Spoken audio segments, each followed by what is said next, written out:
This week's podcast is on the Bible. And I've not been real excited about making this podcast, even though it was one of the topics that I planned for this year. But it is important that we have this conversation. One of my reluctance to get involved in this conversation is because this is a conversation that has become a distractor. You know, as we live our daily lives, what are we called to do?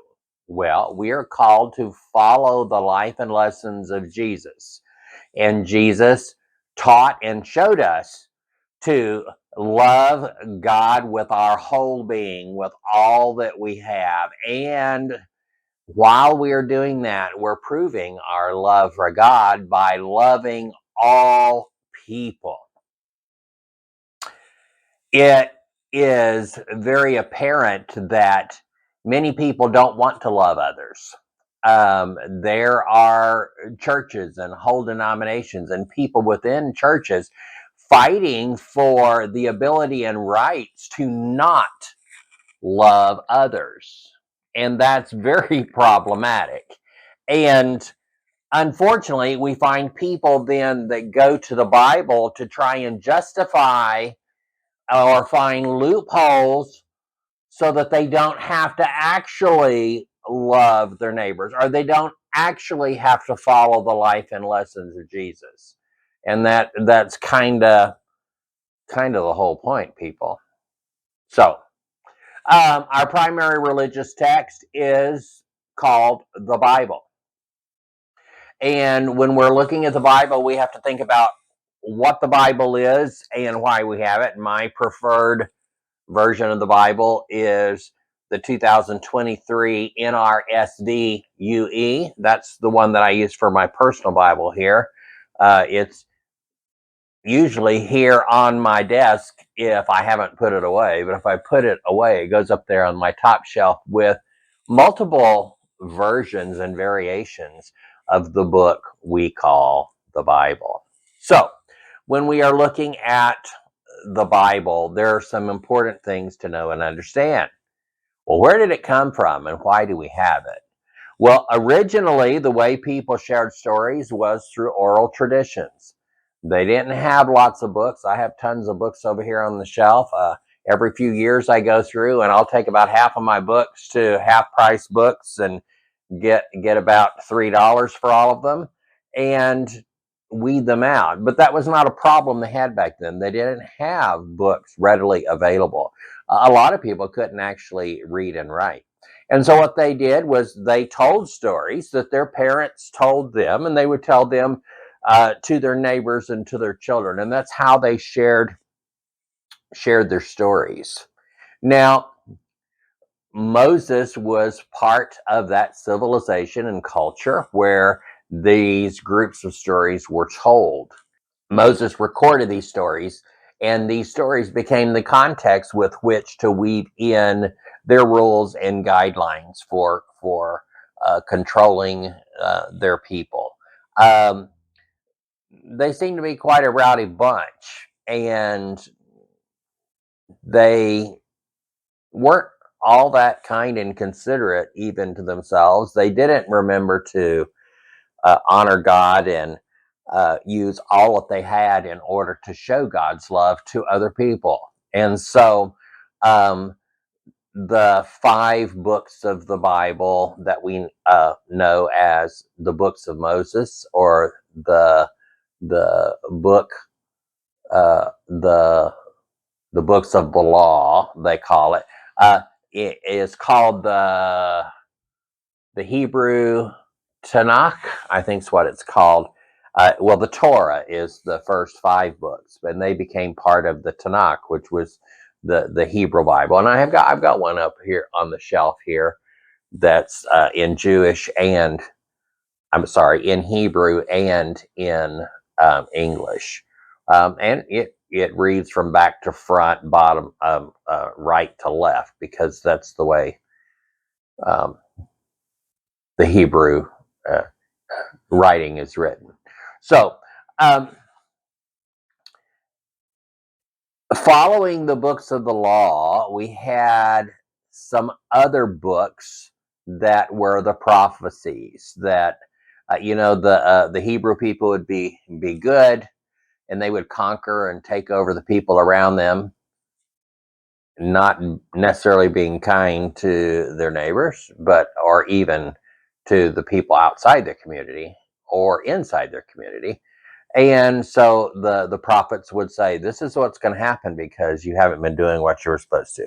And there was this whole cyclical thing where the Hebrew or Jewish people felt like they were doing what they were supposed to do as far as honoring God's laws and doing that which they felt God had called them to do. Because that's the main point. Are you doing that which you feel God has called you to do? That's the important thing. Now you have to know and understand what it is that God calls you to do.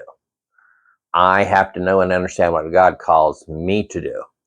It's not my place to come up to you and tell you you're not doing what God told you to do. If you have a very, very, very close relationship, you might have that conversation once or twice. But if you have an opportunity to spend 4 days with someone, you don't repeatedly bash them over the head with you telling them what you think they're doing wrong. That's not the way you show love to people. And even if they are doing wrong, that's not the way you help them see that so that they can correct it. That will never work. So anyway, so we have the series of the prophets, and we have the 4 major prophets and a whole bunch of minor prophets who would prophesy and tell the people, here's what's going to happen, and then it does happen. When they're good, they're able to conquer other people, but then they let their beliefs and culture infiltrate. And that was something they didn't want to happen. They didn't want the cultures of others to influence them. And when that happened in ways that they felt detracted from their own worship of God, and sometimes they did, then they felt that God punished them by allowing these other people to come in and capture them. So we had all of these mini cycles all through the Old Testament in the section that we call the prophets, the prophecies, the 4 major prophets, and I don't know how many of the minor prophets there are that are thrown in there. There are some other books in the Bible that nobody really knows where they fit. In fact, there were a whole bunch of other writings that were part or considered part of these religious texts that became part of the Hebrew Bible or the Jewish Bible.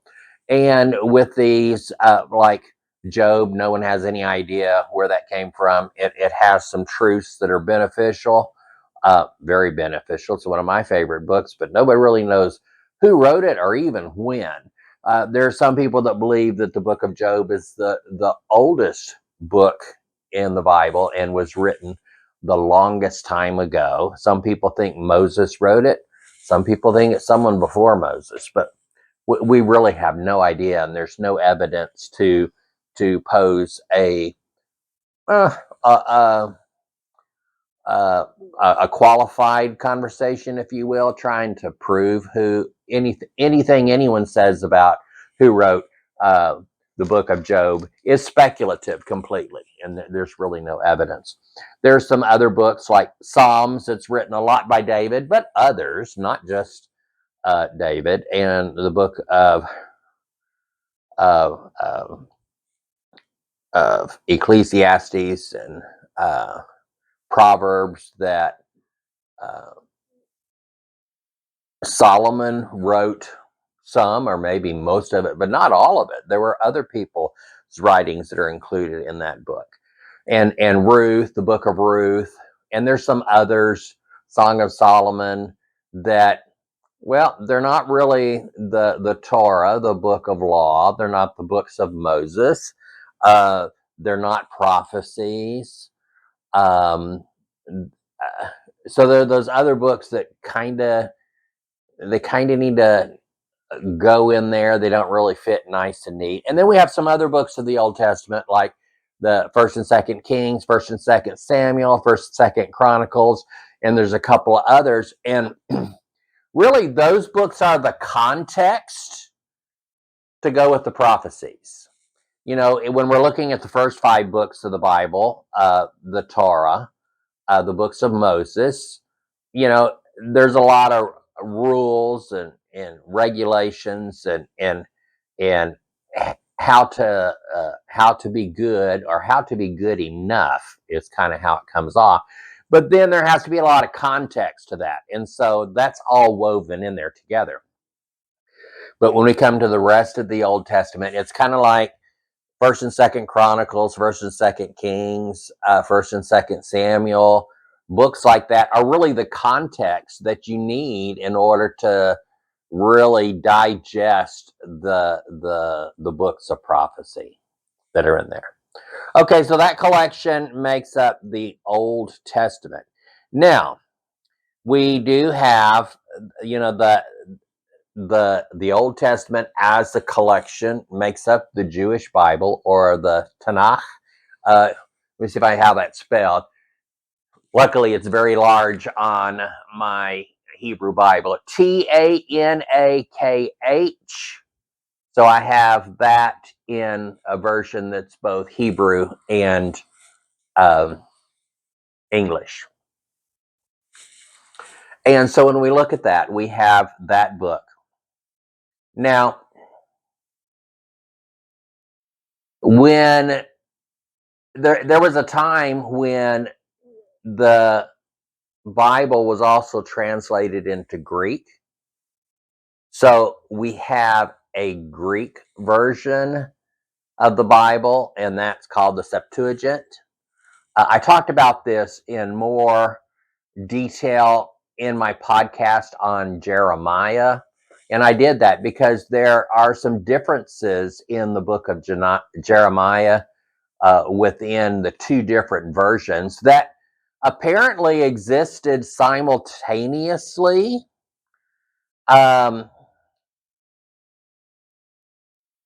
The documents that were translated into Greek, into the Septuagint, when it comes to Jeremiah, and I assume in other portions of the Old Testament, there were 2 or more different versions.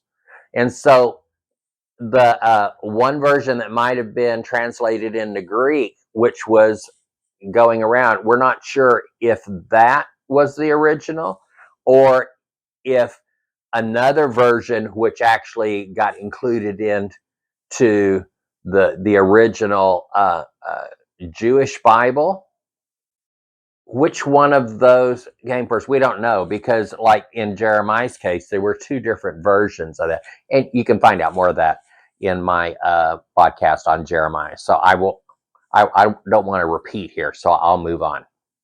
Okay.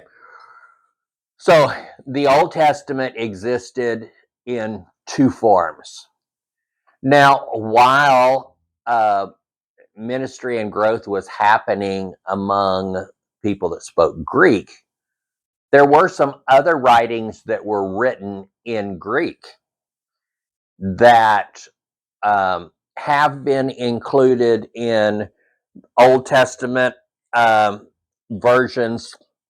For instance, the Catholic Bible includes some more of these things, because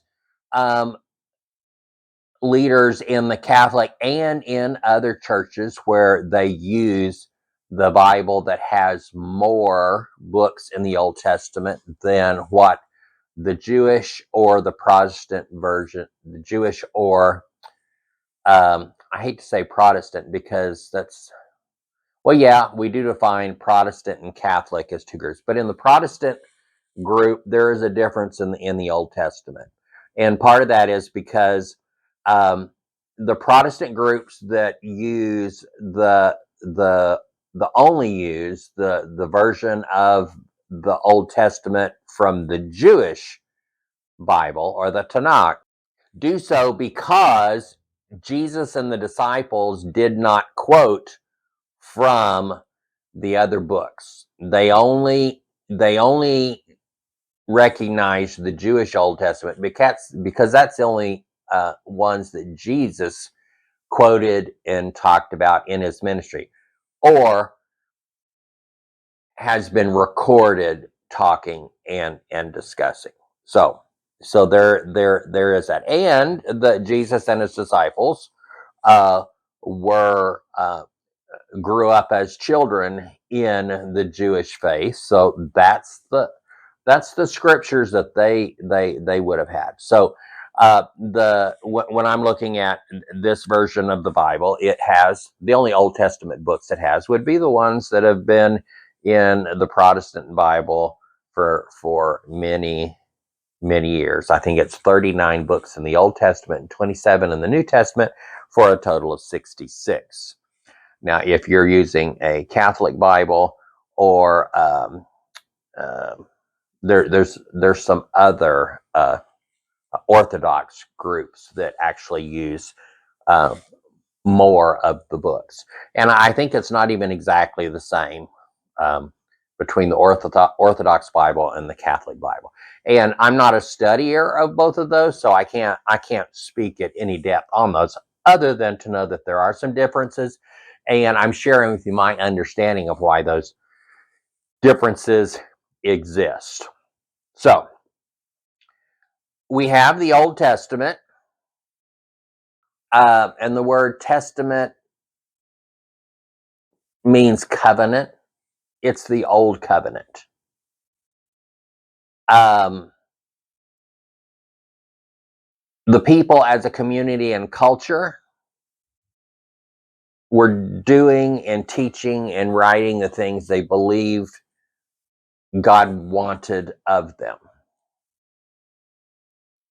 They kind of got things wrong in many places.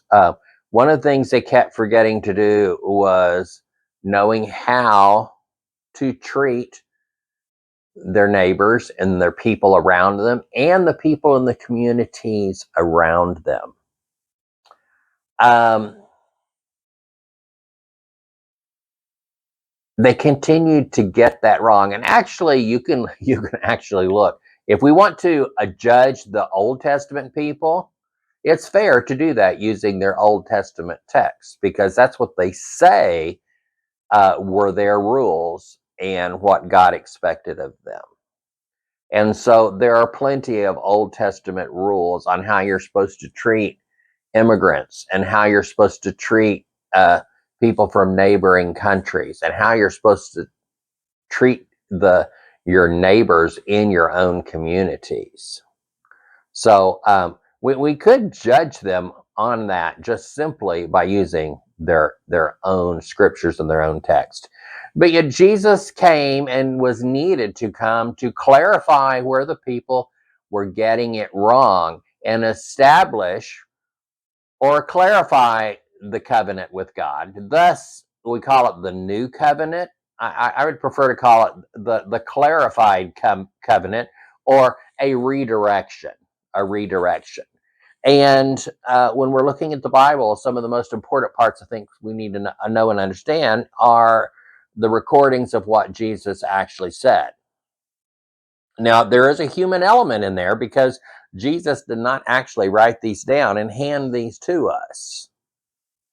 But we have Matthew, Mark, Luke, and John, who are recording the years of Jesus living here on earth. Now, we need to know and understand that the Gospel of Matthew was written for the Jewish people. Mark was written for the Roman people. Luke was written for the Greek and Gentiles that were not Roman and Hebrew.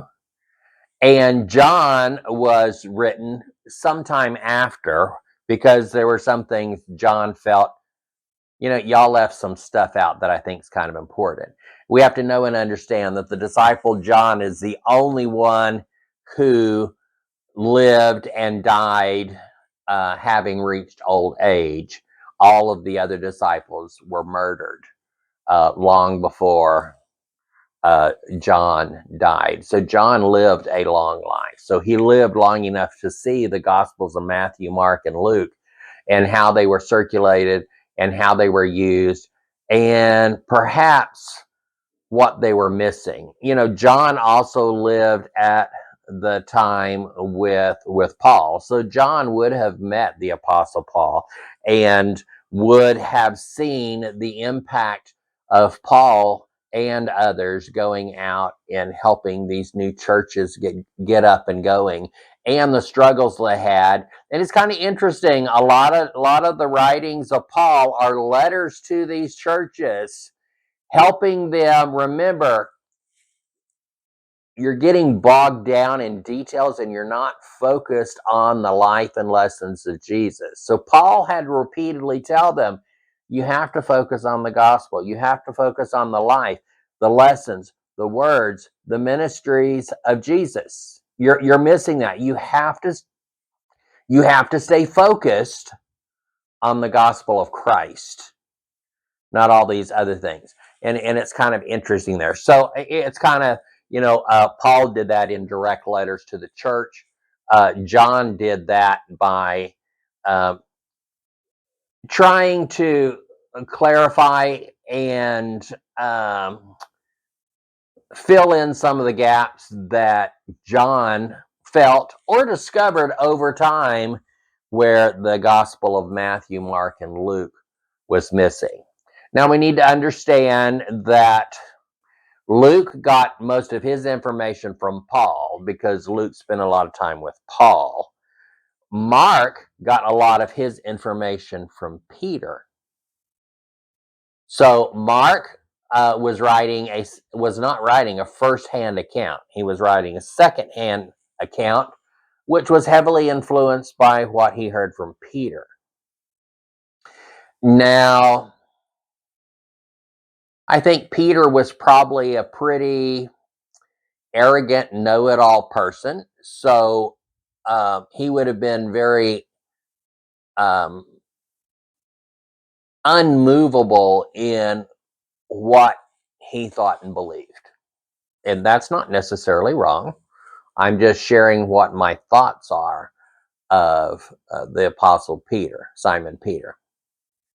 Now, the Gospel of Luke was written because Luke spent a lot of time with Paul.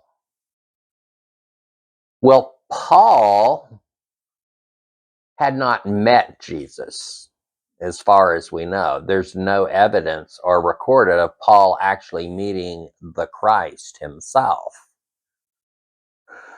So Paul got his information probably from John and Peter. And we also know that, we also believe that Paul was very arrogant as well, just because we have so much of his writings. It's not hard to insinuate that Paul would not be a very easy person to get along. I don't think, if I knew the Apostle Paul, I don't think I could be friends with him. But I think the Apostle Paul had a huge ego and was extremely arrogant. And so he would have gotten his information from Peter, and he may or may not have gotten it correct. Or by the time it got to Luke, Luke got it from Paul, Paul got it from Peter, and Peter was an eyewitness account.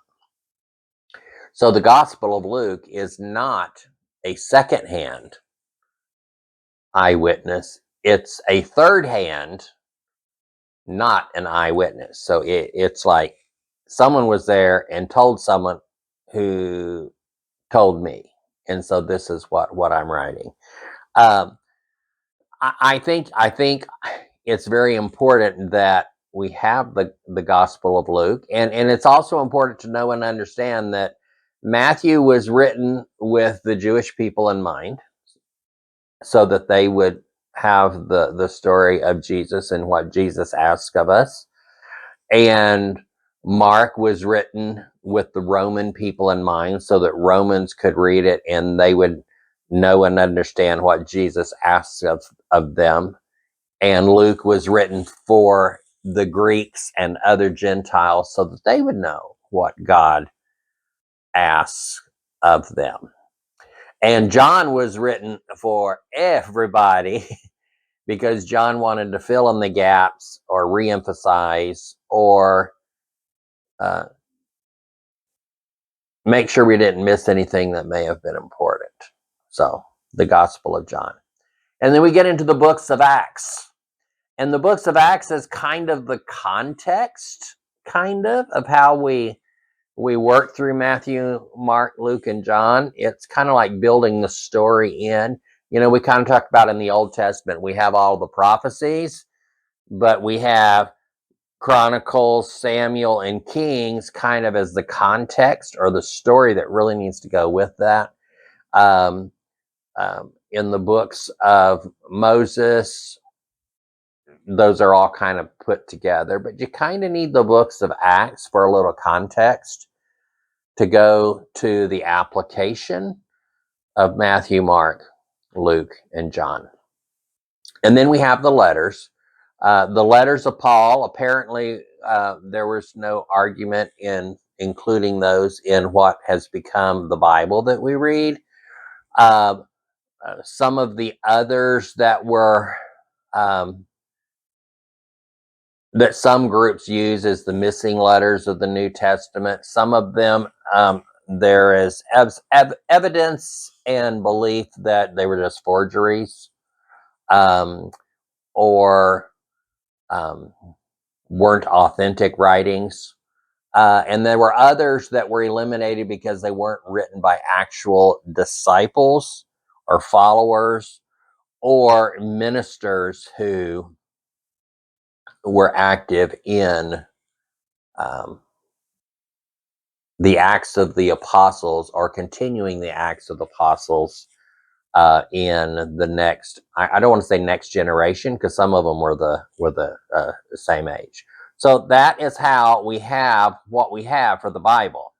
Now, we kind of talked about, the original scriptures that made it into the Bible were written in 3 different languages. And when we're looking at these languages, it's not like, we still, I remember in the 70s and 80s, preachers being upset because people changed the King James version of the Bible because that was the original. Well, that wasn't the original. That wasn't even the original Bible in English, but it was the one that King James in 1611 commissioned to be written in a readable uh, um, way that did not support the Catholic faith. At that time, there was a huge war and battle going on uh, in the area of the world we now call the United Kingdom. But there was huge battles going on, Catholic versus the Protestant, and so um, King James wanted a Bible in English that supported the Anglican way of knowing and understanding the scriptures. So it was written. It was written with, or it was translated with a purpose. So we do need to know and understand that. There were 2 previous versions of the Bible in English. I think the Wycliff was one, and I can't remember the other one right now, but I'll pop that in here on the screen so you can see the 2. In fact, a few years ago, I gave my mother copies of those Bibles, and she's had a lot of fun with that because it's truly written in Old English that's really, really hard to understand and recognize as English in many ways. Well, so when we're talking about who wrote the Bible, and depending in your church and your denomination, say the Bible is the inerrant word of God. It comes directly from God, and there are no mistakes in it. Well, some of you may want to turn off my podcast after this because while the Bible is definitely the inspired word of God, It did not come directly that way. We just talked about how we got the Gospels. The Gospel of Matthew. Matthew was there. Matthew was writing down what Matthew saw. There were some things that John saw that Matthew didn't. And so Matthew did not include that in the Gospel of Matthew because Matthew would say, I predict, I didn't actually see that, so I'm not going to write about it. You write about it because you saw it. And then when we look at Mark and Luke are not writing direct firsthand accounts of the ministry and life of Jesus. So that's important for us to know and understand. Now, do not misunderstand me. I am not saying that the whole Bible is false and you shouldn't believe any of it. I didn't say that. I am not attacking the Bible. I am just putting a dose of reality on us when we're talking about the Bible. We have to know and understand that it was written by about 40 different men, authors, 40, more than 40 actually, different people have written, not on a typewriter, in hand, in 3 different languages, the different things that we find in the Bible. And we already know from the very first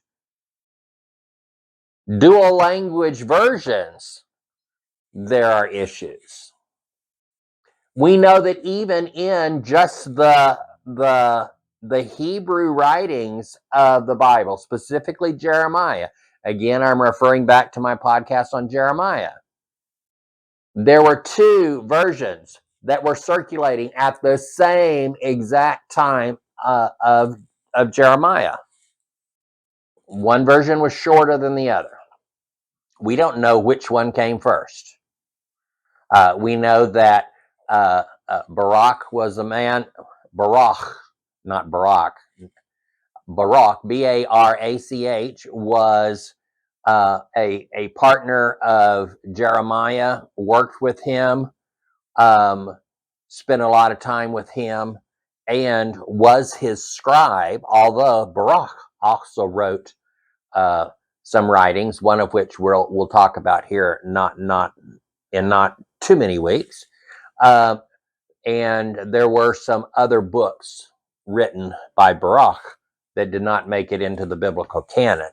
But we know he was a scribe for Jeremiah. And what we don't know is, was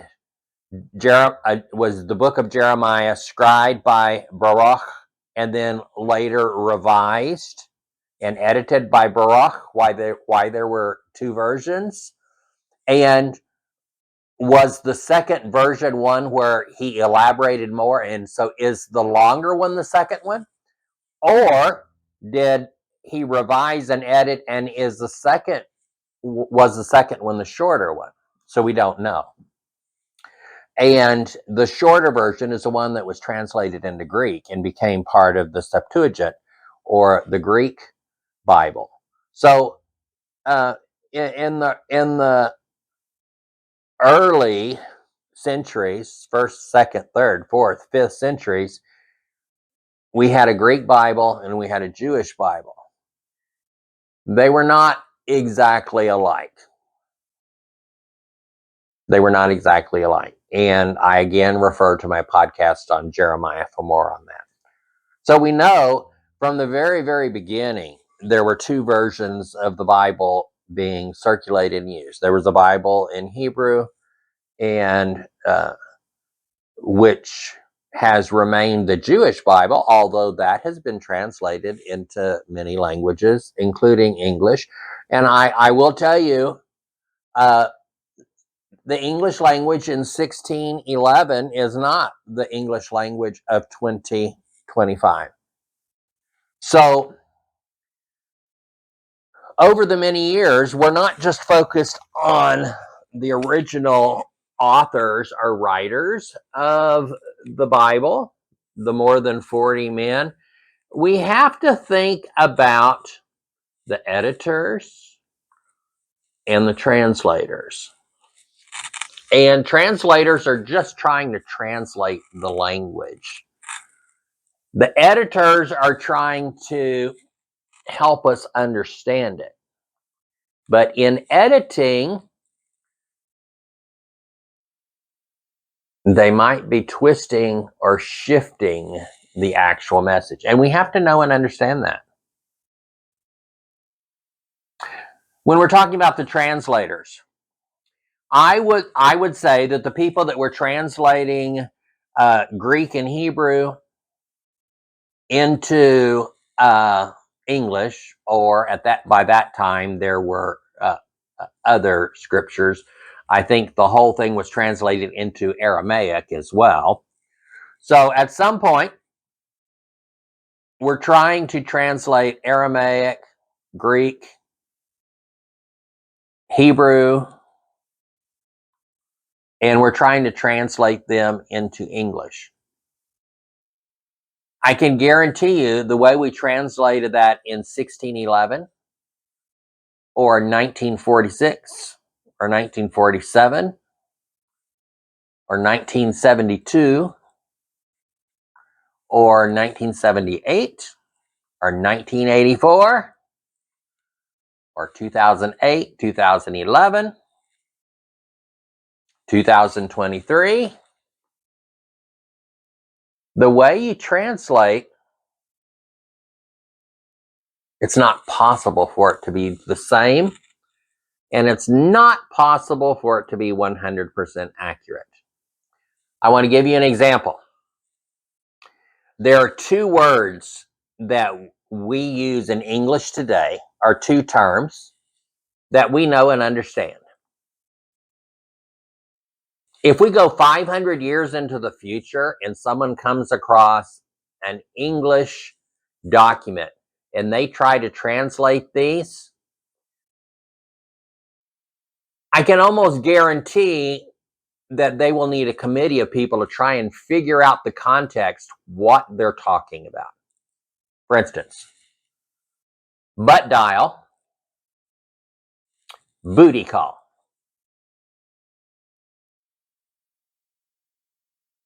We know what a butt dial is. It's where your phone's in your pocket and you sit down and the material on your pants initiates a callback for whoever the last person was that called or texted you, and your phone calls, and your phone is live, and they're on the phone saying, hello, hello, hello, and they can hear your conversation, and you don't know.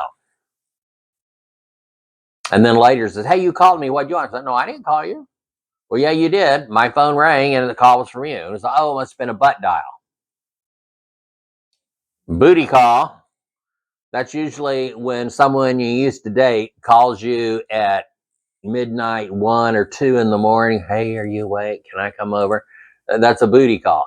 They just want to come over for some carnal activity, if you want to say. And we understand that. If I'm talking with my friends and I use the word booty call in a conversation, we will all know what it means. If we use the words butt dial in a conversation, we will all know what it means. We try to translate that 500 years. Butt and booty, will they even know that's talking about your hind parts? Call and dial has to do with using a telephone. You see what I'm talking about? Even though we're not talking about words that are made up words, and we have that problem with some of the Greek things where the words were, they're trying to translate something that's a made up word. You know, a George W. Bush, George Jr., we call him, when he was president, sometimes he would use a word, and it's like, dude, that's not even a word. You just made up a word. But you know what? We understood it.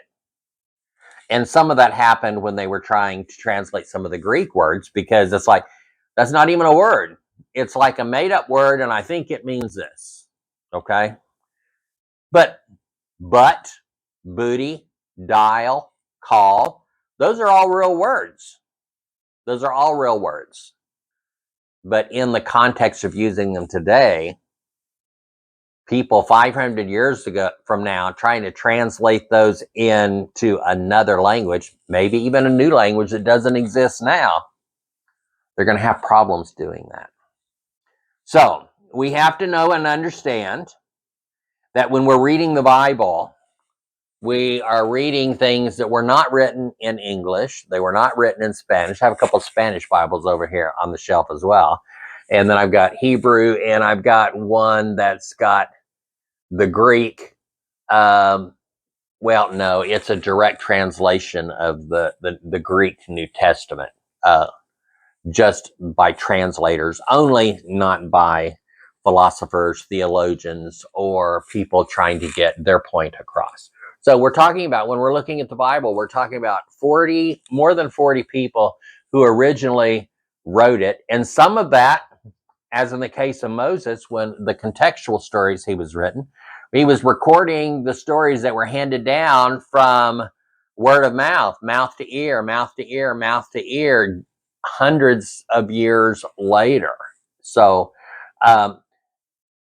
that's where the original writings come from. Then as time goes on, these have been translated. They're translated to Greek, translated into Aramaic, Spanish, French, Italian, all the Tagalog, all the languages we can think of. I wonder sometimes about the Spanish versions of the Bible, the ones that are most popular, because the Spanish language is very different in Mexico from Spain. The Spanish language in Chile is very different from the Spanish you would interact with in El Salvador. So there's different. Just like we talk about just in English, the difference between the English language in if you're in London or even Birmingham, or much less the United States, or if you're in Glasgow, some words don't even mean the same in English. So we do have these variations. So I'm not so much worried about translation, because we all, well, if your ears are opened, then we all understand how translation works. And we all understand that translators do their best to try and figure out what they were meaning and then put that into another language. Do they do that 100% without error? No, they don't. Just like I can read this entire Bible and tell you what things mean. I could write a paraphrase. Can I do that 100% without making a mistake? Well, I don't see how I could do that without making a single mistake.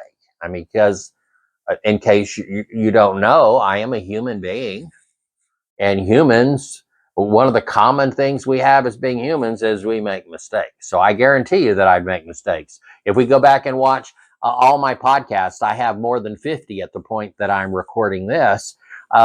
If you go back through my podcast, have I made a mistake in one of my podcasts? For sure I have. For sure I have. In fact, I watched one the other day and I just used a complete different word. And it's like, oh, I know what you meant, but that's not what you said. You used a total different word. And it was just like a word substitution. My brain knew something and it came out a different way. So we have to know that. We have to know how translation works. We then need to worry about editors. We feel sure that Baruch edited the book of Jeremiah and had more than one version of it floating around. And someone used one of those versions to translate into Greek. So while the Greek version did come second from what the Jewish people were using, we're not sure whether what the Jewish people started out using was the original or the edited version. And then we're not sure if what was translated into Greek then was that the edited version or was that the original version. So we just don't know. We just don't know. And anytime you have editors, there's a problem. I am not a fan of the New International Version. I am very, very, very upset with them. I think they've done some really, really terrible things. I've got the 1978 version, the New National Version, and then they edited and had a revision in the 80s, I think 1984. I have a 1984 version. They came out with a new one, I think, in 2011 or 2008, one of those years. And I started looking at that and looking at some key. Some people told me they had done some things, and they had gone through for their 2011 version and edited and made changes to make the Bible even more anti-gay than their previous versions. They changed language to make it more anti-gay than the original text or even from their previous versions. And that is just wrong, because that is not translating the Bible, and that is not editing it to make it more understandable. That is editing it to make it fit that team of people's beliefs and understanding. And they wanted the Bible to give a stronger message than it had, so they made it so. That becomes a problem because the New International Version has been a primary version for decades now, and people have trusted it as a true translation. But they jumped ship in 2011 when they did something really, really terrible. I will say that the English versions in 1947 did some bad things by putting the word homosexual into the Bible and using the word homosexual when they were talking about uh, uh, things that were in the original text, talking about rape and pedophilia.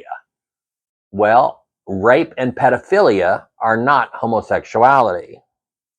Now, we do know that about 9% of the population are homosexual, about 91% of the population are heterosexual. So here's what's true. About 91% of the pedophiles are heterosexual. About 9% of the pedophiles are homosexuals. So here's what we know. There are some homosexual people that are pedophiles. There are some heterosexual people that are pedophiles. Most pedophiles are heterosexual. Why is that? Because 91% of all people are heterosexual. But for the Bible to go through and take stories of pedophilia and rape and insert the word homosexual is wrong. Now, the NRSV, the New Revised Standard Version, in 1947 did that. They put the word homosexual into their 1947 version. And as they kept having their revisions and updates throughout the years, it remained. I will say in 2023, they went back and they looked and said, okay, why did we do that? And they could not justify that being done in 1947. So that word homosexual was removed. Why? Because it didn't originally belong there. And while there are some homosexuals that are pedophiles, most pedophiles are not homosexual. And you can't take a story about a pedophile in the Bible and call it the story about the homosexual. So that has been fixed. The NRSVUE also does a better job of pronouns for God. We know God is neither male nor female, or God is both male and female. I'm not sure which one of those is correct. So God is either neither male nor female or both male and female.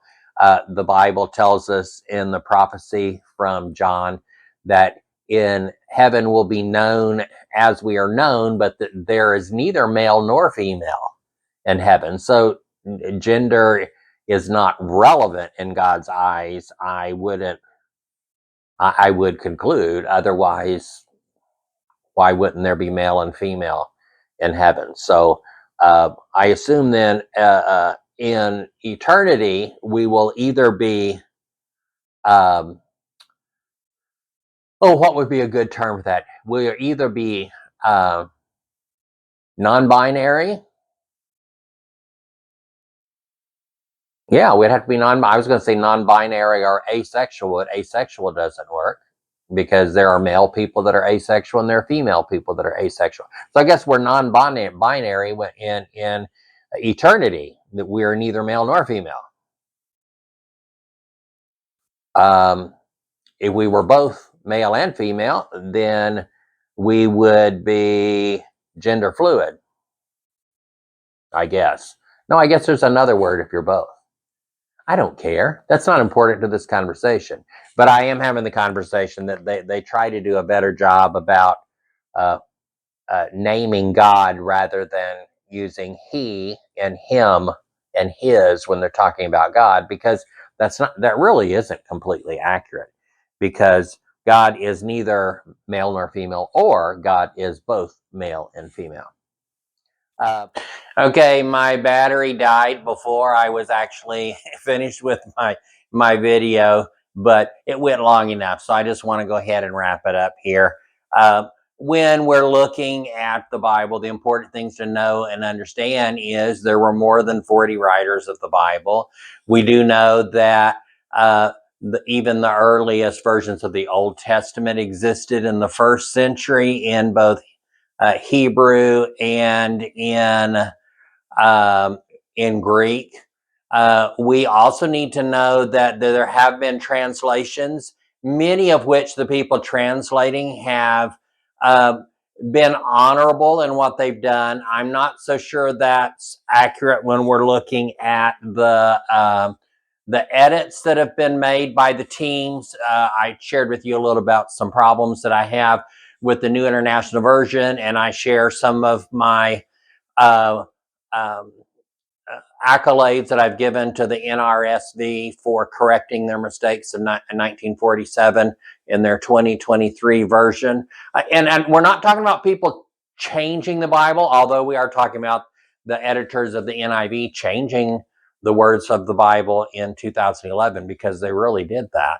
But we're talking about in most of these, people were doing what they thought was right. And here's what we have to remember. The Bible is not God. God was and is God. Jesus was and is God. And God sent Jesus to clarify for us. So don't miss the point. Love God with your whole being, all that you have, all that you can do, all of your talents, your gifts, and love all people as your neighbors. And don't forget to love your family as well. Your family, your neighbors as well. We almost think that, we don't have to say love your family because it should go without saying. But you know what? We do have to remind people to love their family. So there are lots of things we can use in the Bible as inspired words, and God is the inspiration for these people that did their writings. But we can't forget that humans are involved. And when you have humans involved, there's a possibility for mistakes. Does that mean we throw it all out? Absolutely not. I've never said that. And anyone who claims that I throw away the Bible, they're just being stupid, because I've never said that. And that's not something I believe, nor is it something I've said. But we do need to know that the Bible was written by over 40 people, inspired by their love of God and what they thought was right. And then we've gone through the translations and trying to figure out what to do with translations and making sure that they are good and they are correct. And then the editors that have edited and tried to go back and correct things with translations. You know, the King James Bible that a lot of people say is the only Bible, which is false. But the people that try to say the King James Version is the only Bible, you have to understand the King James Bible that you order on Amazon now, or go to the bookstore or even in Walmart and buy you a copy, that King James Version of the Bible, is not word for word what came out in 1611. Even that has had some edits and some revisions and teams of people that have worked to make some corrections and tweaks. And that's what we're talking about. So if you have enjoyed this podcast, be sure to like, share, and subscribe. I appreciate it, and have a good rest of your week.